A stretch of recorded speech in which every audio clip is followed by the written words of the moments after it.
बहुत सुंदर गीत है, बड़ा सुंदर अंदाज है आप लोग का।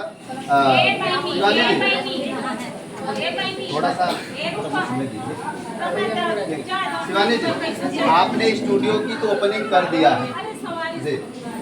आपके स्टूडियो में कुछ गरीब लोग भी पहुंचेंगे और कुछ लोग बिल्कुल अपने तरीके से रहेंगे मजबूर, लेकिन जो लोग गरीब पहुंचेंगे, असहाय पहुंचेंगे, जिनके पास कोई बजट नहीं होगा कि हम स्टूडियो में गीत गा पाए, उनके लिए क्या कुछ है?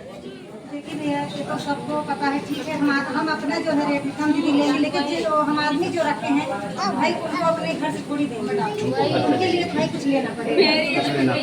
मेरी स्थिति सेम है कि जब लोग वहाँ पे रिकॉर्डिंग दूसरा है, वीडियो वाला दूसरा है, म्यूजिक दूसरा कोई बना रहा है, तो हम कहाँ से छोड़ देंगे?